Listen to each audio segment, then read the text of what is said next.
next to the building, thank you. There's smoke pushing up, RPM. Pioneer RPM. January the 17th, 1994, 4:31 a.m. A 6.8 magnitude earthquake shattered the San Fernando Valley, northwest of downtown Los Angeles. It was called the North Ridge Quake. In a matter of seconds, the city was brought to its knees. 57 died, thousands were injured, countless more were left homeless. The property damage was estimated at $30 billion. Right beneath the city of Los Angeles, a very heavily populated area, we saw such tremendous destruction when an earthquake strikes right in the heart of a city. We know that earthquakes create a lot of events that are correlated. That is, if you have major damage to buildings, it's likely that you also have damage to maybe surrounding utilities. There were surprises from the Northridge earthquake. It was assumed steel buildings, especially taller buildings, would bend with the shaking of the ground, but that no breaking of the steel would occur.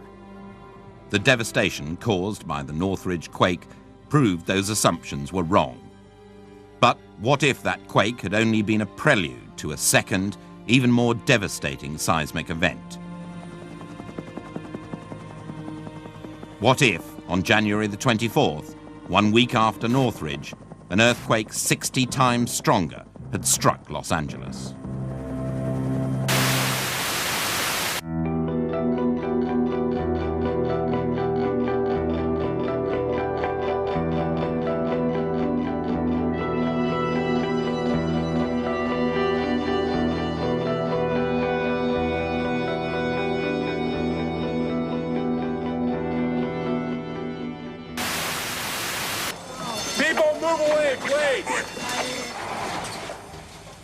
The location was Southern California, just a week to the day after the North quake. The morning rush hour had begun. Commuters crowded alternate routes beside crippled freeways. Others filled special mass transit trains. Hundreds of thousands were headed for work in downtown Los Angeles, unaware the Earth was about to move again.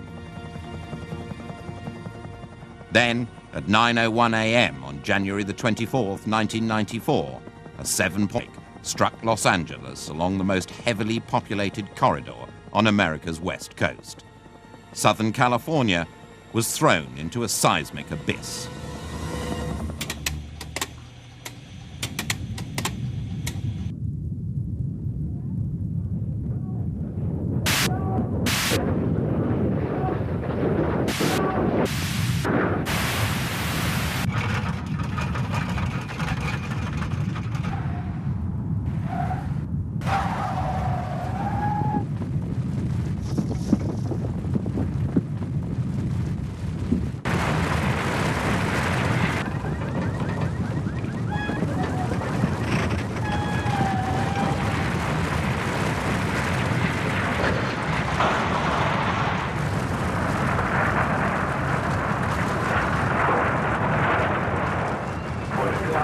Yeah, we got it.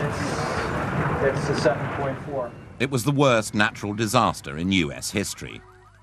In less than a minute, the region was hit with the heaviest destruction seen on US soil since the Civil War. Emergency relief efforts, already mobilized for Northridge victims, were crippled when telephone and news communications crashed. I'm afraid it's pretty bad. Yeah.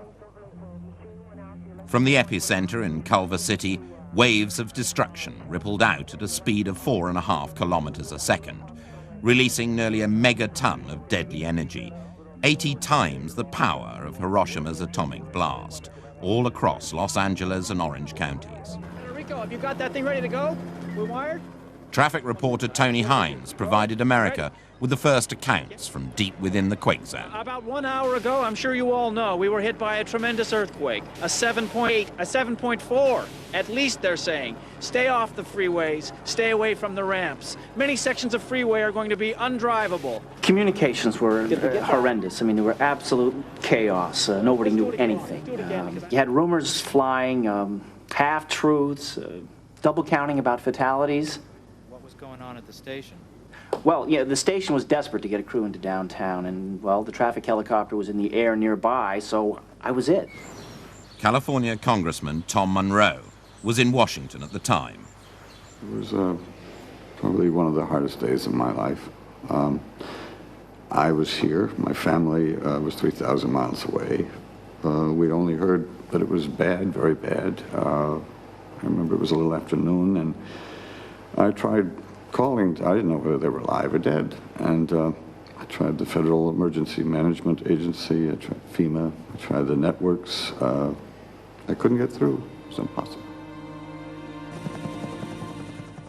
The only way to get across the city was by helicopter.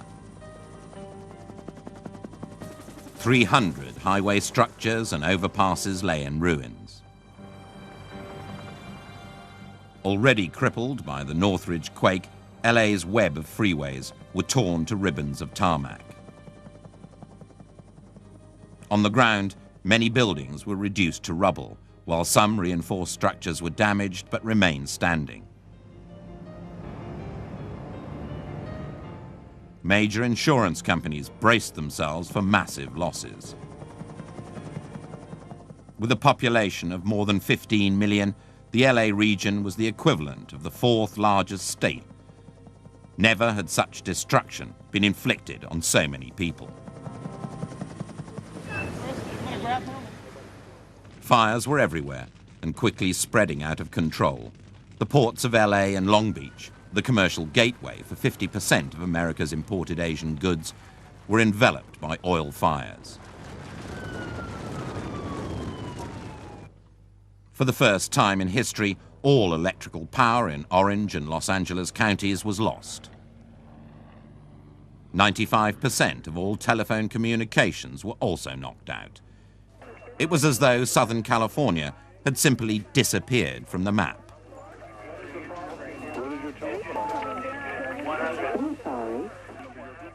There's a lot of confusion about the Richter scale. We're talking about a tremendous earthquake here. I mean, the second largest city in America was completely shut down, first time ever. And all we could do was watch it on television. That's all we could do. And the phones here just went crazy because everybody who had a relative or friend in Los Angeles called this office. And at one point, the president's office called to just talk about relief efforts, and one of my aides put him on hold. So to give you some idea, it was insane.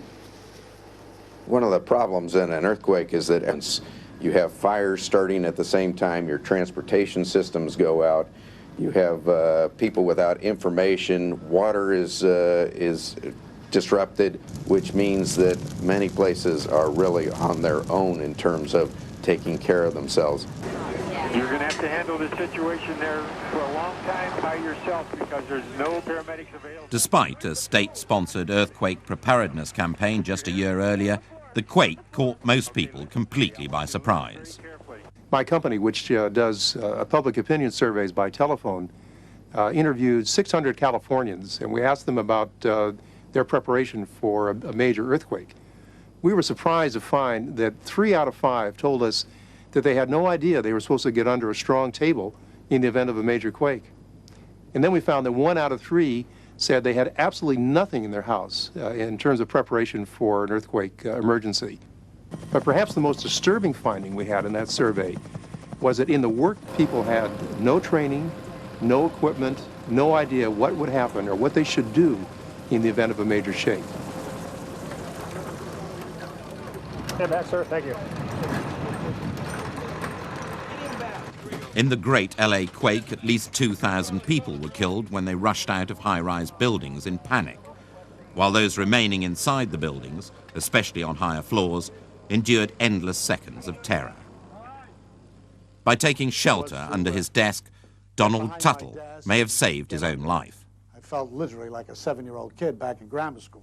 Years later, he's still haunted by the scene he witnessed on the street below his office window. What must have happened was they panicked, left the building, ran out, went across the street, were hit by fallen debris. It was an incredible sight, one that I'll never forget.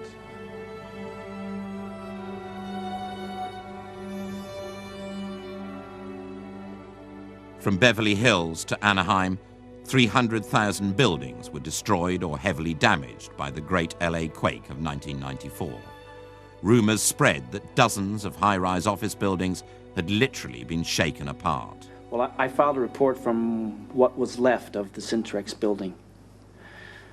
Now, this was a 30-story structure that just practically collapsed.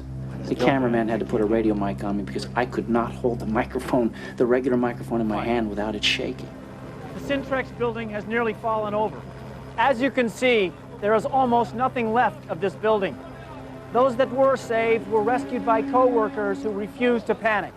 1,000 people are trapped, alive or dead, we don't know, inside this enormous heap. This is only one of many disaster sites in the downtown area on this, Los Angeles' darkest day.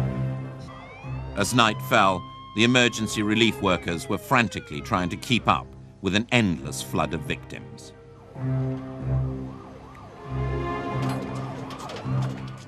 At the same time, all 4 downtown hospitals had to be evacuated because of damage.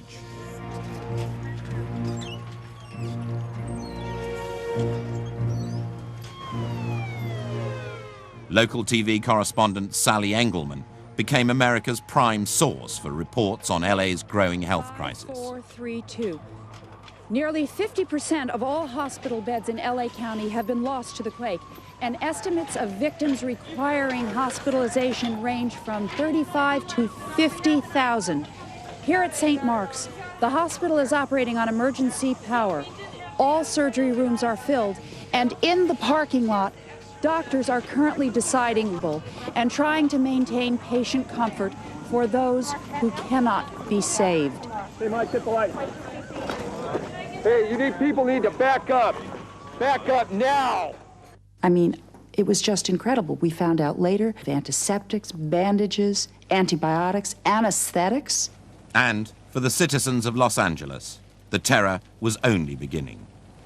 As night fell on the earthquake zone, it seemed the suffering wouldn't end. Hundreds of fires billowed out of control, many set off by severed gas lines in buildings with unbraced foundations. Fires ranged from Santa Monica to Newport Beach and throughout the San Fernando Valley. From Burbank to Culver City, LA's film studios were left to burn. The city's sports stadiums were also damaged beyond repair. When you have an earthquake like we had, it's just impossible for us, the fire department, police department, emergency responders to be everywhere because there are so many problems occurring, so many people's lives that are at stake. And so what happens is the normal routine, I've seen it before, it happened here again, is where your neighbors, your friends, your coworkers are actually the ones that help you get out of some of these situations. People are not helpless. If they have a little bit of training and know what to do, they can save lives, they can save property. In many areas, the fire department's civilian training program provided LA's only defense against the inferno. That night, teams of volunteers saved countless lives and entire neighborhoods with their fast and courageous action. Fires and the earthquake damaged 25% of the residential property in the quake zone. Many refused to abandon their homes. Relief efforts grew tense. More National Guard troops arrived to maintain order and deliver food and water street by street. The day after the quake, fires suddenly exploded out of control when hot, dry Santa Ana winds swept across the city. Firefighters were forced to retreat.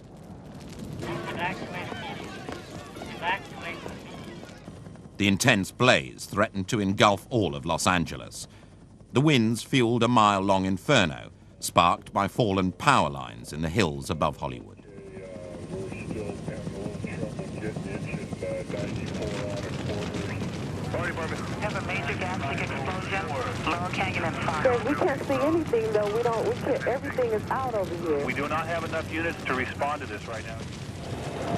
It appears that we have over 200 fires burning right now. And yeah, we've got a major problem now. We've got that fire coming down through the brush. Several hundred homes in its way, and we're trying to get resources over there to give it a stop. But what we're going to try to do with it is try to stop it at a freeway. It's about the widest place we can get at it, and we hope we can stop it there. If we don't, it's going to go all the way through the hills and probably destroy many, many homes. That night, a wall of flames fell from the hills, consuming the City of Angels, block by block. Everybody out of the building, but there is a gas leaking over there, really bad. Okay, what you need to do is just stay away from it right now. We are not coming out right now, okay? Many believed the city's fate had been sealed long before the Great Quake of 1994. Years of budget battles depleted fire department resources. An emergency water supply system was proposed, but never funded, leaving Los Angeles vulnerable. And now, the spectre of a full-blown firestorm began to haunt Chief Borden and his men. Yeah, evacuation is just about all we can do right now. We don't have enough fire engines out in the street to control all the fires, so we're getting the people out of the way and trying to make a stand where we can. Has it been difficult to get people to leave? No, not really. People are more than willing to leave because the fire is so intense.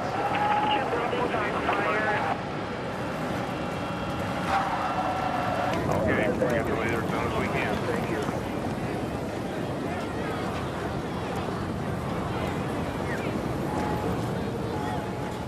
We tried to find a vantage place to shoot some tape of all the people moving away from the fumes and the fire. As far as you could see were frightened people, and they were all running toward me. Everything is on fire, everything is burning because the fire storm. And I get my little boy and my grandfather, and I grab some clubs and stuff, and we use the truck. As 200,000 people raced for shelter from the blaze, the fire department made its stand along a stretch of the Hollywood freeway. On the night of January the 25th, the White House called a special press conference. Ladies and gentlemen, I have a brief announcement from the President, who is en route to March Air Force Base in California. His message reads, "My fellow Americans, tonight I ask you to pray with me for the people of Los Angeles. We now know that thousands have died from this terrible tragedy, but millions more have survived because they were prepared for the worst. If they can hear me tonight, be assured that help and support is on its way. In a few moments, the Los Angeles Fire Department, civilian volunteers, and other assisting departments will confront the leading edge of a near firestorm.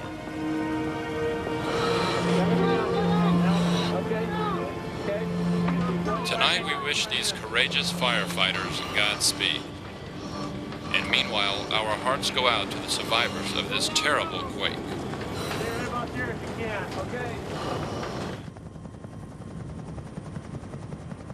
The President's announcement came in around 10:15 that night. The fire department was massed along a mile-long stretch of freeway when this wall of flame, Jesus thing must have been moving down on them at about 10 miles an hour. They spent the next 10 hours keeping the sparks shooting across the freeway from catching the rest of Hollywood on fire.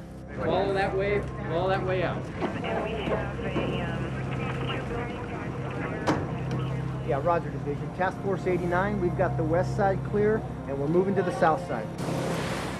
But the fires turned deadlier still when a chemical plant in El Segundo became engulfed in flames.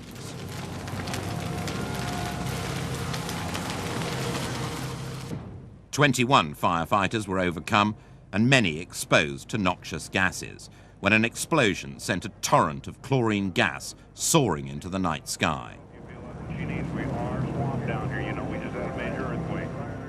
They lost 21 men. But they did it, they saved what was left of LA.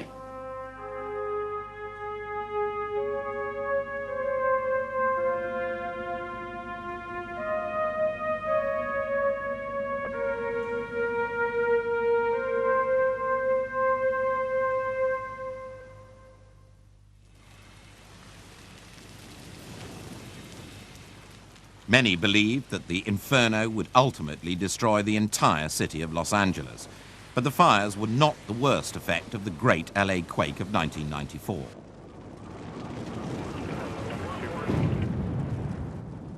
The fires consuming LA lasted for 7, but the reverberations lasted much longer. Whoa, fire department! Fire department! Fire department, anybody in there?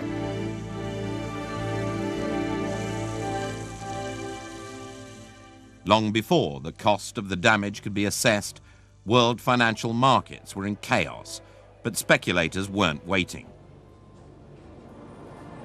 As smoke still rose from the rubble, construction company shares shot up, while other industries plummeted. There was a run on electronic and media companies and bank stocks. Fears of astronomical losses in the insurance industry brought an emergency halt to trading of those stocks on the New York Stock Exchange. Wall Street held its breath.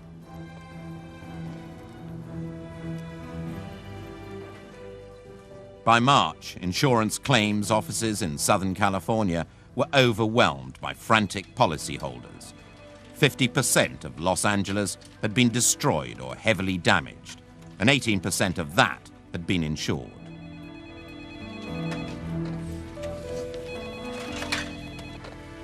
Yeah, this is David. After the big one hit, the big companies were facing up to $7–8 billion apiece in claims. I mean, they were already reeling from the Northridge earthquake, so you combine those two and the industry was facing a potential meltdown. In Washington, debate broke out over emergency aid to LA. The country had been hit with a decade of disasters and costly relief programs, and taxpayers were frustrated over the rising cost to government. The quake that rocked San Francisco in 1989 had been the most costly in US history. Property damage was estimated at $10 billion. Across the bay, fires consumed the Oakland Hills in 1991. Then, in 1992, Hurricane Andrew slammed the Florida coast, causing $25 billion in losses. In the wake of Andrew came devastating blizzards in the Midwest, followed by catastrophic floods along the Mississippi. All of these natural disasters cost taxpayers close to $40 billion. Well, see, yeah, in a lot of ways, the LA quake was like the last straw. And this money's got to come from somewhere, but it's almost impossible to budget this when you have 5 years of the kind of natural disasters that we've suffered in this country.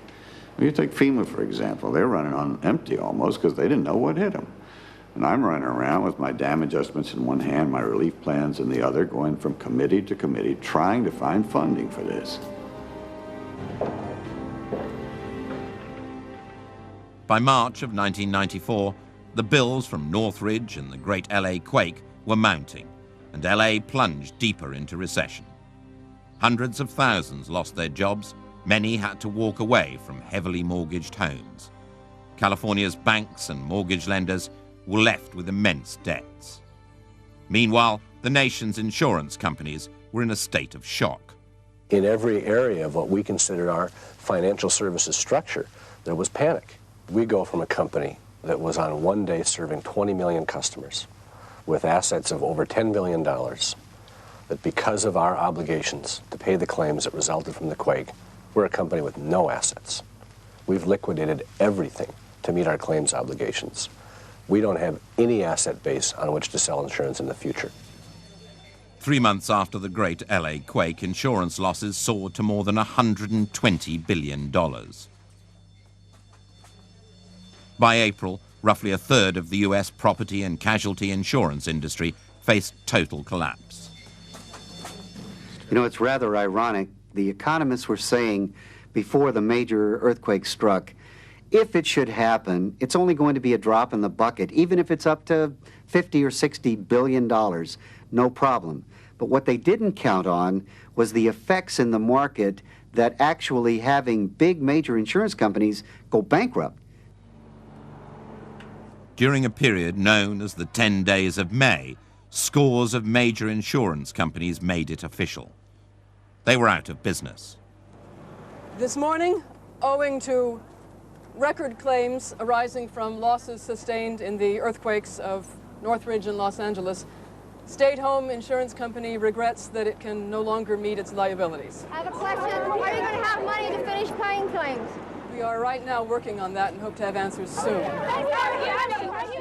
The ripple effect now reached far beyond LA as Americans across the country lost their policies and the cost of insurance began to soar. Millions of people across this country, outside of California, suddenly woke up one morning, had a small fender bender, and found out they had no car insurance.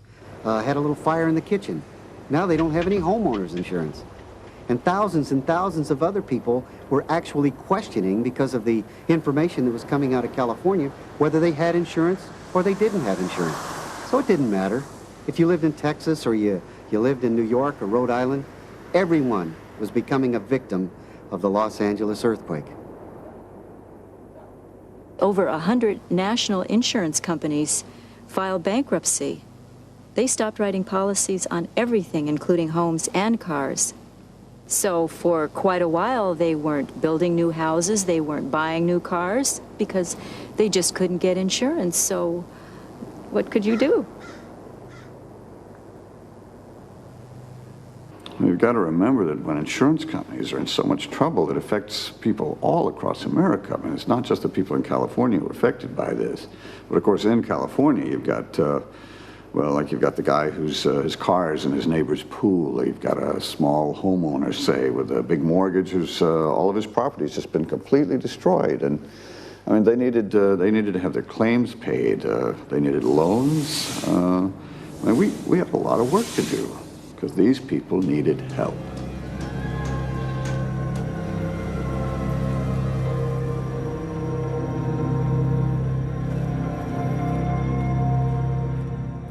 The human cost of the great LA quake took time to determine. In the first days, medical workers set up makeshift morgues to deal with the bodies, as many hospitals were destroyed.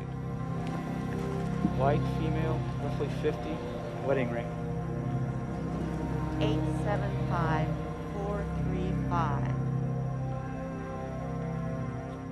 Engagement rings, house keys, and fragments of driver's licenses were often the only means of identifying the remains of more than 10,000 victims. Has this been hard on you? Yeah, it's been very hard. We're here long hours. The bodies keep coming in. You know, you get that thought in your head that you pull back that blanket, and maybe it's someone that that I know. You know, that somebody on my street, a family, a relative, someone, and yeah, it's very hard. It's very hard. It affects you. It's in the back of your mind. 439. There's been a rumor going around that we've just been dumping these bodies in a mass grave, and we don't really care. You know, we're just trying to bury them, and that's not true. We're doing everything we can to locate the next of kin. And I'd like to and state officials made it a priority to ensure that relief workers avoided the use of mass graves. But television images like these were beginning to erode public confidence in the government's relief effort. Okay, I got it. To preserve the dead, relief workers used everything from refrigerated railroad cars to ice cream trucks. Caring for the living was another matter.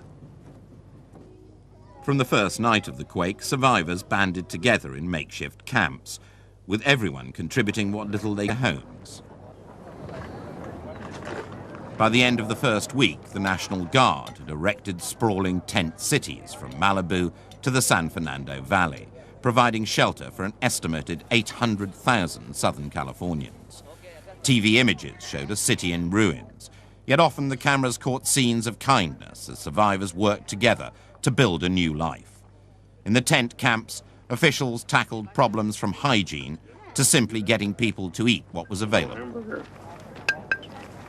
We bring in mass food of some sort, a lot of times surplus food that the federal government provides, and we find that it's rejected. People can be starving, but if it's not what their culture demands, they won't eat it. Simple as that.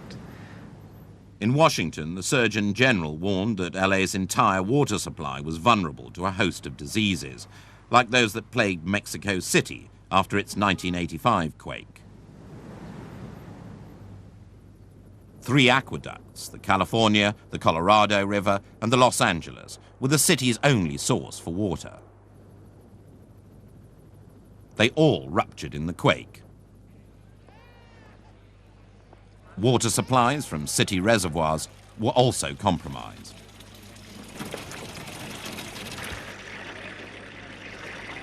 There are some people who are drinking water which is to be used for washing only.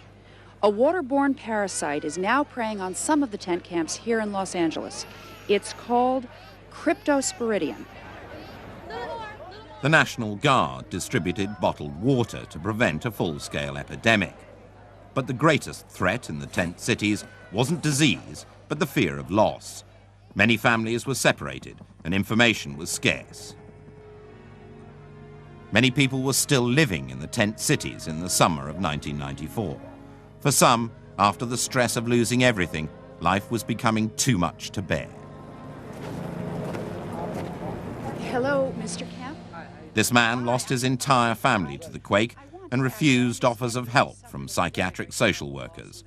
Days after the quake, he continued to pretend the disaster never happened and walked 15 kilometers a day to a job he no longer had. Well, Harry's one of the victims that we have in the camp here that's suffering from what we would call post-traumatic stress disorder. When a person has had some sort of traumatic experience, they go through a state of numbness which helps them to assimilate this.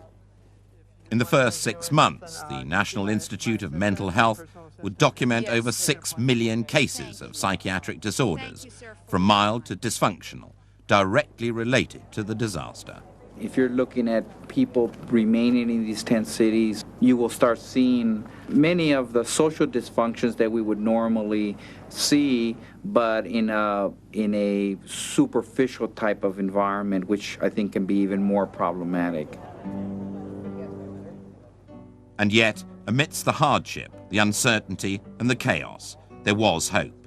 Charitable contributions shot up as millions from around the world rallied behind Southern California.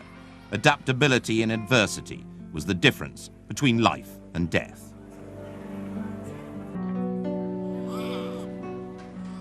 For the youngest survivors of the LA earthquake, born in the days immediately following the quake, help came from one of the most unlikely places.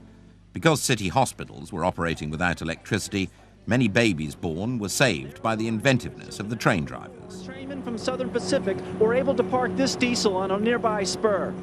That engine now serves as the hospital's electrical generator. The railroads came to LA's rescue in more ways than one. Trains brought in relief workers and supplies, but 2 weeks after the quake, there was still no electrical power. And many who could arrange housing elsewhere began to leave. Trains carried Southern Californians to stay with relatives and friends all across the country. By the summer of 1994, LA saw more people leaving than arriving for the first time in decades.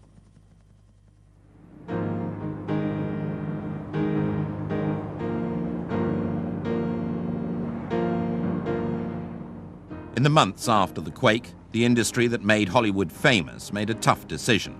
Movie and television production had supported LA with more than 350,000 jobs. But after assessing the quake damage, and despite Hollywood's tradition and mystique, the industry moved to Las Vegas. For years, people bitched and moaned about the fees, the licenses, the permits, this guy, that guy that we had to put on the payroll. It was hard to shoot. And then the quake hit. Guys in Hollywood packed their trucks up, they packed up the offices, they went to Las Vegas and they started making movies there.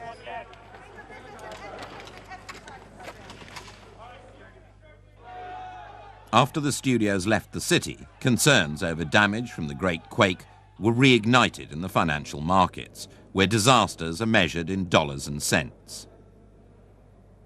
The Tokyo Stock Exchange was uneasy over falling orders for Japanese products from the United States.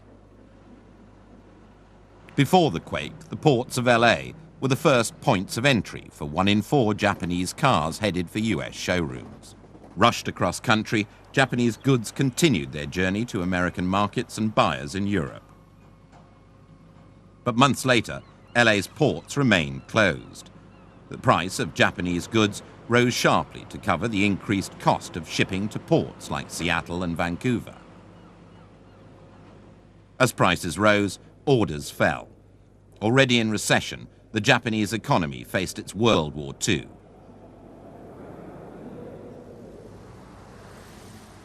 Crisis was a word Wall Street tried to avoid, but losses were mounting.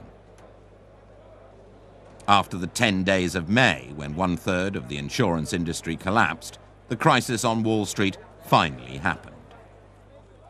The combination of events was just too much to bear, and Congress had to act. The vote to bail out the insurance industry evoked strong emotions. Hundreds of thousands of jobs were at stake. And we can prove to them that we're able to respond to their needs.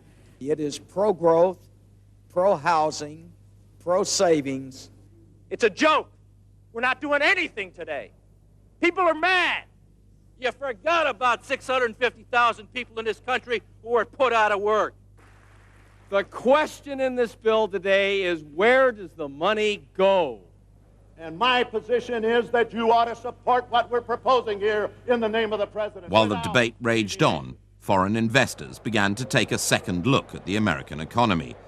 The overseas analysts didn't like what they saw. Over $120 billion in stocks and bonds had been sold off by insurance companies to pay claims. And still, Los Angeles lay in shambles.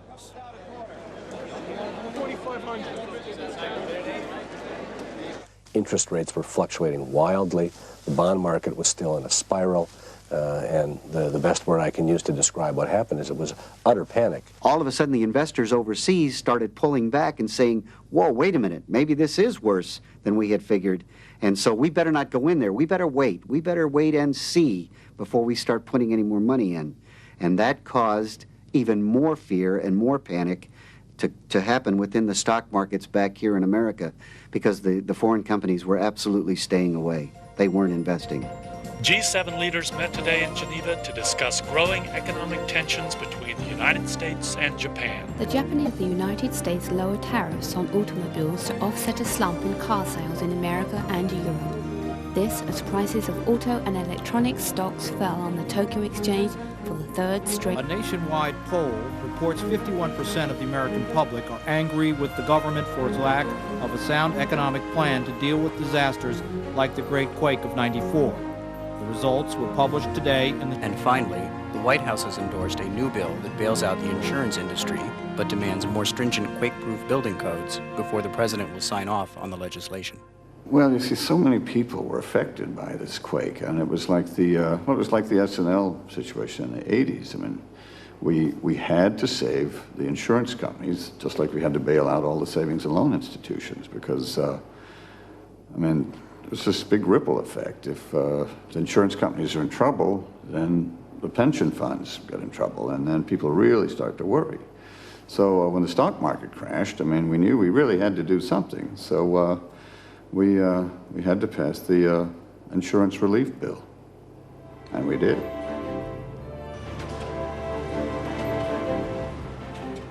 The rebuilding after the Great LA Quake of 1994 ultimately provided jobs for both skilled and unskilled workers. But the impetus to rebuild initially came from within. When the tent cities came down, thousands of people moved into energy-efficient domes like these. Ironically, the communities were built by and for people who had fallen on hard times long before the Great Quake, the city's homeless population. LA's first dome city, originally designated as shelter for the urban poor, was called Justiceville. Its founder was Ted Hayes. You know, we believe in the city of Los Angeles, like everybody should believe in their neighborhoods. And we felt now was not the time to run. You know, homeless people are always looked at as we're wasteful, we are no credit to society and all that. Here was a chance for us to really show what we were made out of.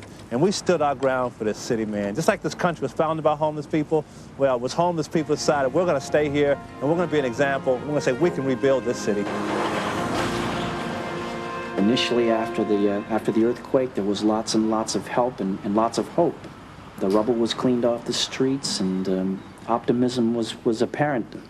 And then there was a lot of concern about the fears of building the buildings the way they were built before, that they would come down again.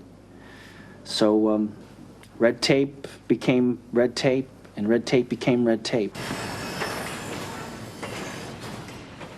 The federal logjam for rebuilding LA occurred as the world's foremost structural engineers and architects argued over new construction types. The new codes required additional malleability, and everything from sheer wall to more flexible construction was considered. By 1997, strict new building codes were finally determined, ensuring that the new LA would be known for its cost-efficient, quake-resistant structures. Los Angeles workers would soon occupy some of the safest office buildings ever built. And the city's construction industry would become known the world over for its innovative high-rise design. No one would have ever figured what's happened in Los Angeles would actually happen after a major disaster. It's incredible.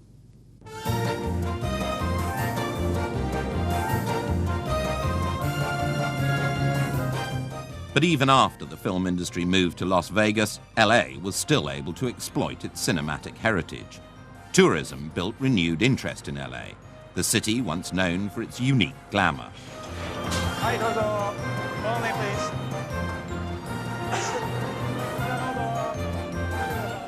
The $21 billion raised the year before the Great Quake was unmatched by the $10 million raised after. But the tours began to bring people back to LA. Destroyed by the earthquake.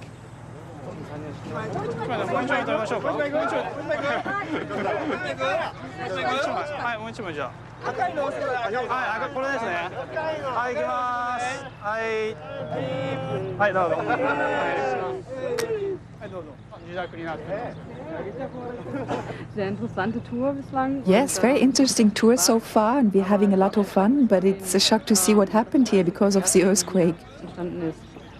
It's amazing, really. Though, you know, in some ways I thought the damage to the building would be worse, but then you don't know what it's like inside, do you? You have to realize that before the quake, that tourism was the second largest source of income for LA. Of course, after the quake, not many tourists wanted to go to LA for obvious reasons. So it was hard work, but finally tourists began to come back into the city, and when they did, Hollywood noticed that they were coming back. And I've always believed that movies belong in LA, that's their home. But they were over in Las Vegas, and that wasn't working out. It turned out that we needed them as much as they needed us, and what it finally took was my bill, which made LA a tax-exempt enterprise zone, and they came back, rebuilt the studios where they had been, and I think it worked out very well for everybody.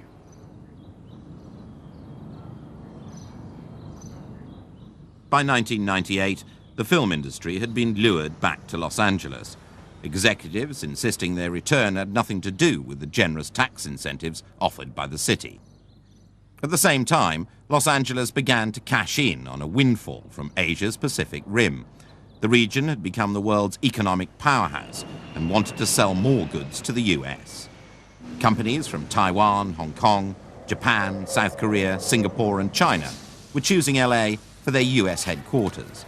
Demand for office space and housing allowed Angelenos to rebuild their city into what would become, 10 years after the Great Quake, America's wealthiest commercial center.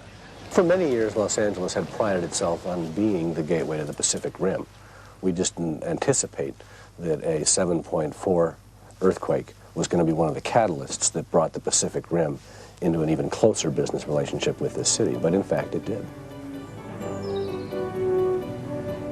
The construction boom and Hollywood's return triggered LA's complete revival by the year 2000.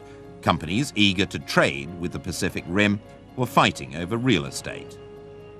Office workers who manned these corporate centers rode into town aboard new commuter monorails. By 2002, the new LA boasted the cleanest air of any American city. The Los Angeles quakes of 1994 directly affected the lives of some 12 million Southern Californians and countless more Americans, while nearly bringing about a worldwide financial panic. But out of the ashes came a newer, cleaner LA, with a redesigned disaster relief plan that's become the model for cities the world over. Although the Northridge earthquake caused considerable damage, it was nothing compared to what would have happened if a second, more devastating earthquake had hit LA. Predicting earthquakes has become a job of high risk and little gain. History sometimes gives a clue. Multiple earthquakes can happen, and they have happened. In fact, in the winter of 1811 and 1812, 3 large, magnitude 7.5 and greater earthquakes struck the New Madrid area of the central United States in a period of 2 months. This area was remote at the time and not very populated. As a result, the fatalities were very low.